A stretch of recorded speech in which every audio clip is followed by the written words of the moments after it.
This is a ASMR true crime story, and that's why I am whispering. The story that I'm going to tell today is extremely bizarre. Just felt the need to whisper it. It's an unsolved mystery from the 90s,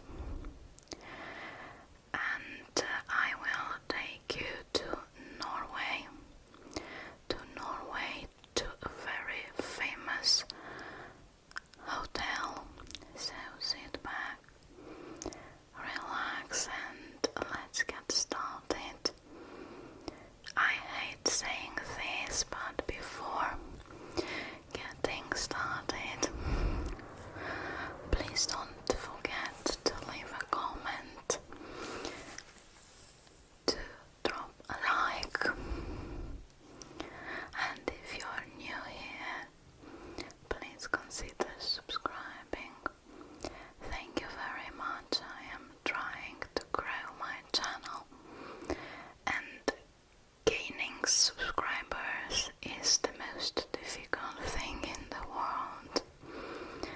So sit back, relax, and let's listen to the story. I had to put on my glasses because I just have some words written down for you. Today I'm going to take you to Norway, to Radisson Blue Plaza Hotel in Oslo. We go back to the 90s, to the 1995. Let's see why this hotel is famous in the whole world. Radisson Blue Plaza Hotel is situated in the city center of Oslo, and it is Norway's second tallest building. The building was completed in 1989, and the hotel was officially opened on March 14, 1990. And the hotel has 37 floors and 678 rooms. There are a total of 1,500 beds, 140 business rooms and 20 suites. The hotel has an external glass elevator which travels up to the bar or restaurant at the top. A lower block, 3-floor stall contains the entrance, a lobby, restaurants and conference room. This luxurious hotel, the Oslo Plaza Hotel, is known for the mysterious death of an unidentified young woman in 1995. On the 3rd of June 1995, the lifeless body of a woman was found inside room 2805. She had checked into the hotel using a false name, the name of Jennifer Fairgate. She misspelled the last name as Fairgate without the I in fair twice while filling in the hotel paperwork. In these forms, another name appears, the name of a man, Louis Fairgate, who apparently had checked in with her. Unfortunately, it's unclear of his involvement, identity or location at the time of her death, or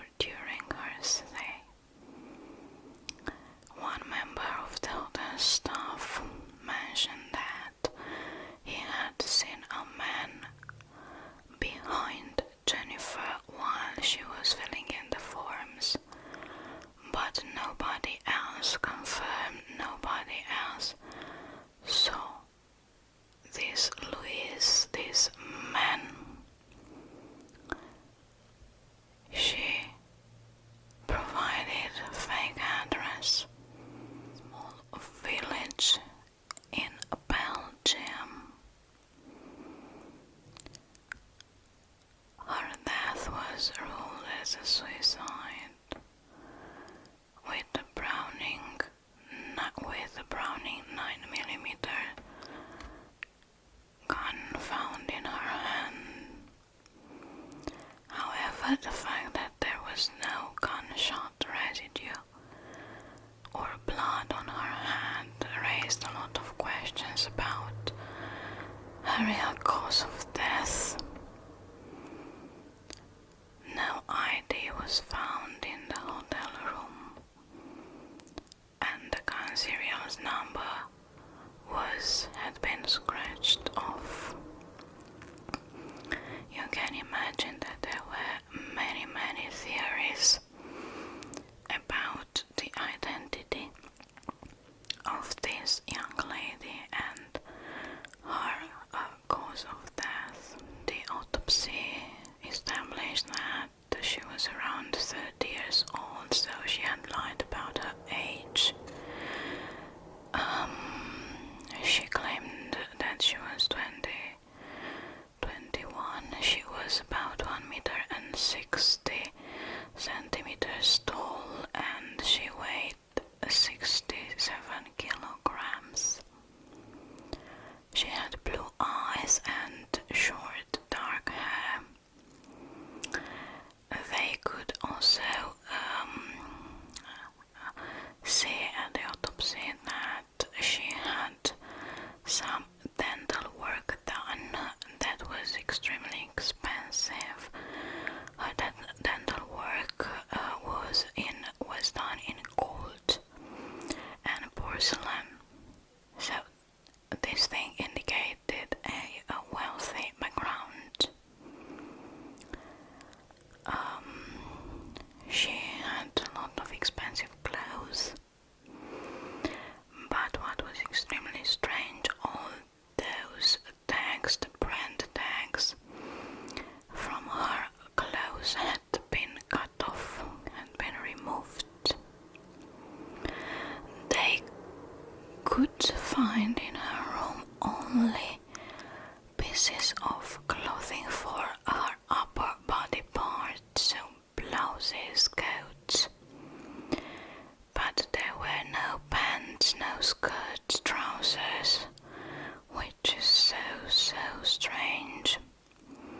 They couldn't find any personal object like cosmetics or toothbrush, hairbrush, absolutely nothing. She was last seen alive the previous day when she ordered room service at about 8:06 p.m. Christine,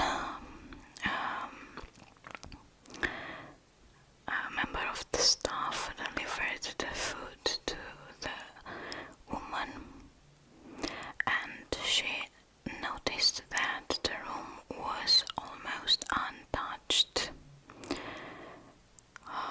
She was given a tip.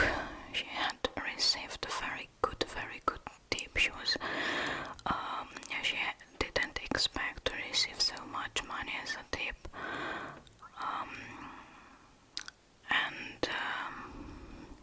This meal is very important because the autopsy found undigested food in her stomach, suggesting that the moment of death was the same day she ordered that meal and not the day after that, previously investigators thought. Let's talk a little bit more in detail. So it was the 31st of May 1995. It was 20 to 44. In that period there had been a lot of very important political conferences. A lot of very important political conferences had been organized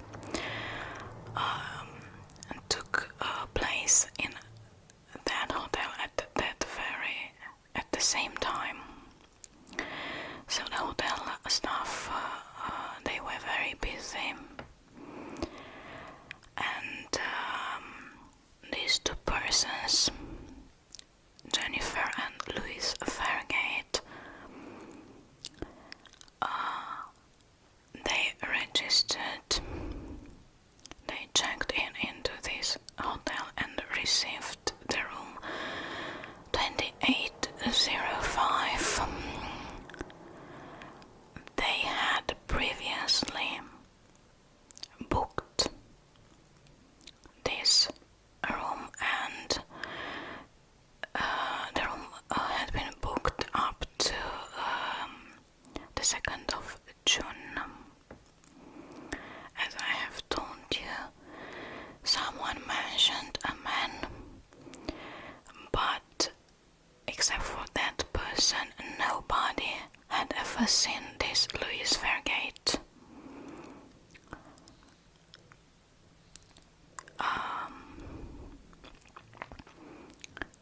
Jennifer, let's call her this way because we do not know her real name, declared of being born, so she filled in the hotel paperwork, and she had written down that she was born on the 23rd of August 1973, and her address, according to those papers, was in Rue de la Station, or Station, Verlaine in Belgium. She provided two telephone numbers, also located in Belgium, but everything she had written down there, everything was fake. The address, the names, date of birth, the phone numbers. Jennifer talked English fluently and also German, and the hotel staff heard her talking, of course, and they mentioned that she was talking English fluently, but with a Eastern German accent. She seemed to be from the Eastern Germany. The couple allegedly stayed in that room for 3 nights. And another very strange thing happened. Although nobody saw that Louis, they omitted to provide an ID, and they also omitted to provide a credit card. It's extremely strange how they succeeded to check into such a famous hotel with very strict. They had very strict rules, security rules. Imagine that. A lot of important VIPs and a lot of politicians and a lot of important people in the world were, and I assume still are, among the clients of that hotel.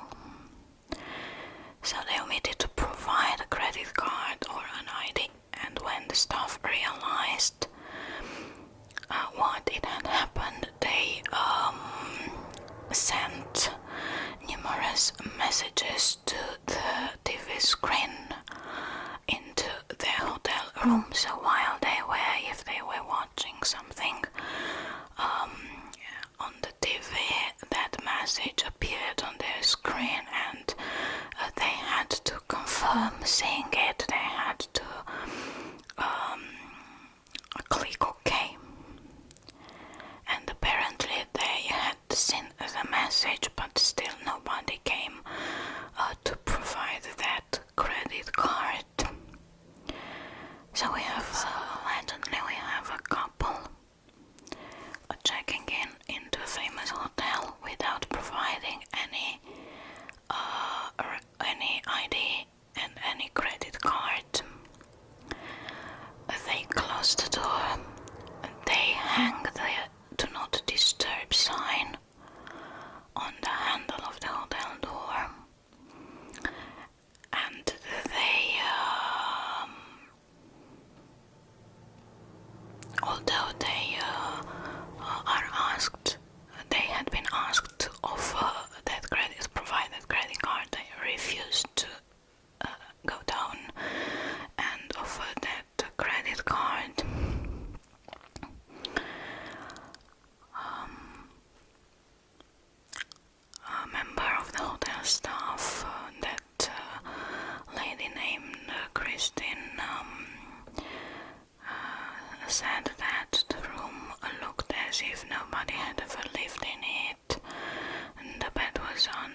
tip her, so she received a very, very good.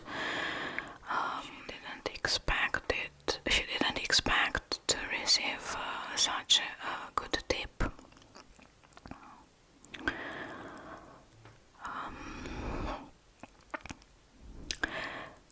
On the 3rd of June,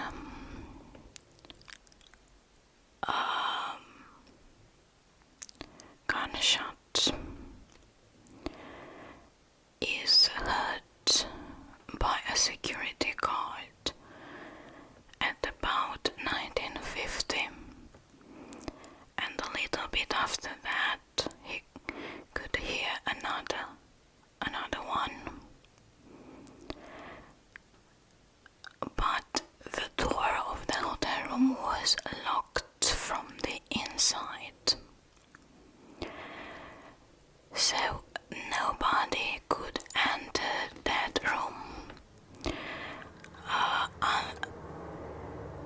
unless for security emergency. Nobody could enter that room except for the ladies who came to clean the rooms, but if the room had been locked from the inside, they wouldn't have been allowed to enter, so the security guard had no key to enter that room. And there is a gap of 15 minutes until actually someone came and entered that room using a key.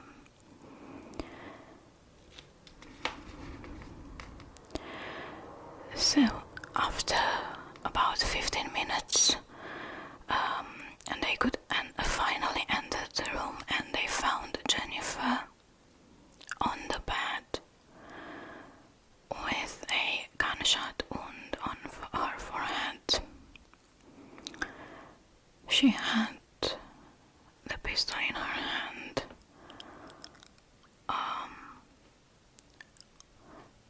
and the police immediately suspected that she had probably taken her own life. The gun was a Browning 9mm, made in Belgium in 1990 or 1991. The serial number had been removed. As I have mentioned, the woman didn't have any passport or any kind of ID, and there was no indication that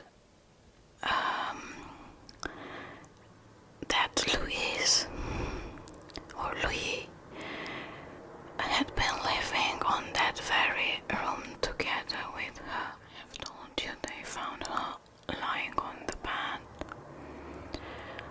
and she was dressed up, all in black shoes. Everything was black,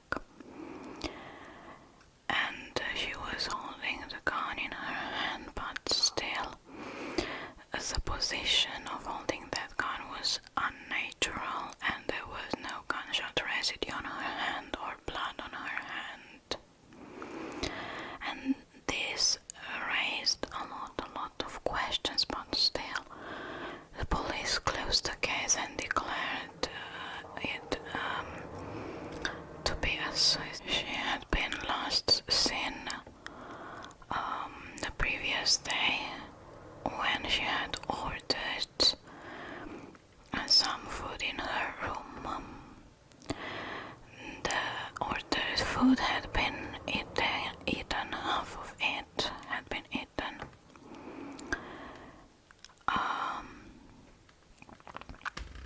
In her room they found some personal objects, but nothing to help them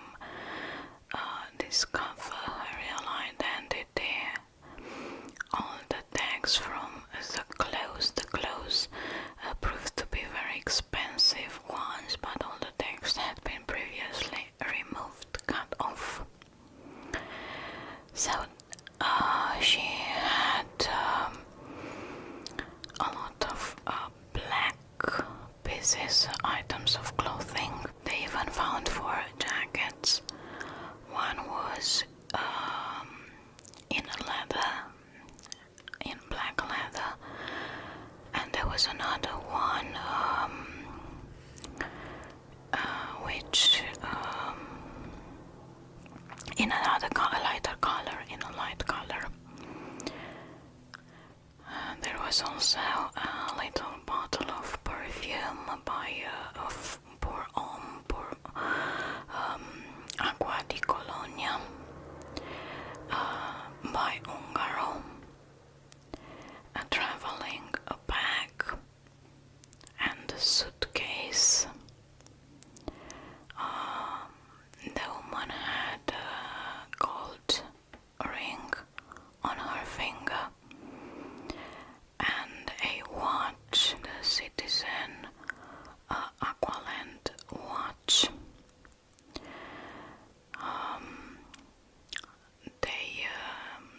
The investigators tried to follow this lead. The watch had 3 batteries that had been produced at the end of 1994, but it was still difficult to find consistent info following this lead. The woman didn't have any makeup and any object for personal care. And that's it. Up to nowadays, nobody knows who that woman was, what was her real identity. Her death was considered officially a suicide. Her body had been kept for 1 year, and after that, on the 26th of June 1996, without any type of service, she had been buried, and there is no gravestone, anything to mark the place. She has no name, just some grass growing on top of it. Of course, there have been a lot of theories along the years. One of the most popular, to say so, is that she had been a paid criminal or some sort of escort.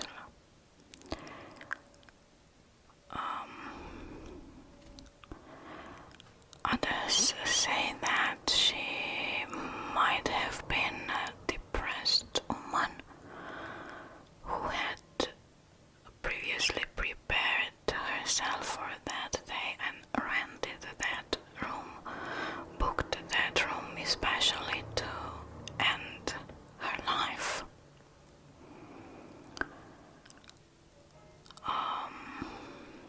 Another strange thing is that there was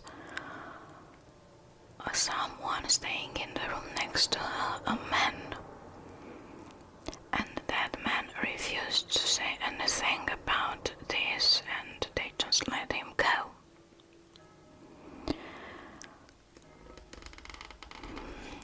Nobody watched the footage from the cameras in the hotel. Nobody properly investigated this, and all the evidence had been destroyed. Another strange thing, as I have told you, is the fact that she succeeded to check in such a famous and strict hotel from a security point of view without passport, without ID, without credit card. Nobody has ever along the year recognized her.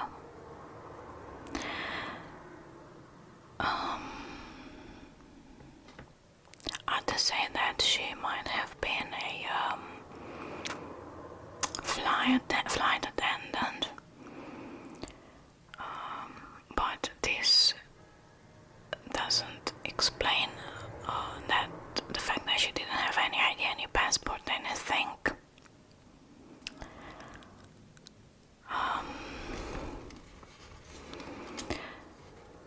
the most popular theory of all is that she was a spy, and that she was on a mission. And at that time in Norway there was one of the most important peace conferences, and many people consider her a spy or someone paid to come and get rid of a very important person taking part in that very important conference. And she had been probably discovered, followed to her hotel room and killed. Nobody have been declared her missing. It seems that she had never existed. In November 2016 her body was exhumed, and they tried to collect a DNA profile.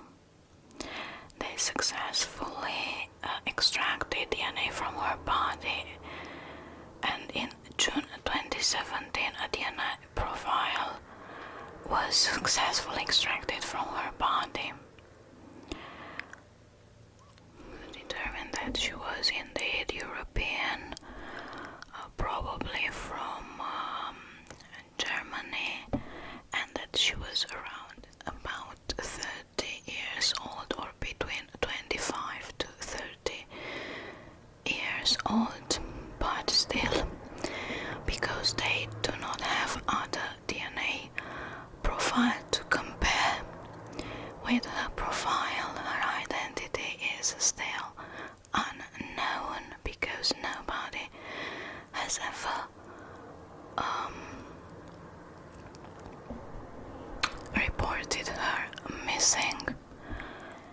That is very strange, because this case is pretty famous and her story is very well known all over the world. So if nobody comes to say that I know this person, it means that they really know what it had happened, and that they need to keep the secret. You know what I mean? It's impossible that nobody knows this woman. She must have had parents, relatives, school colleagues, men in her life. So, really strange again, and really sad just to die in a hotel room and be buried without gravestone, without any name, just like so.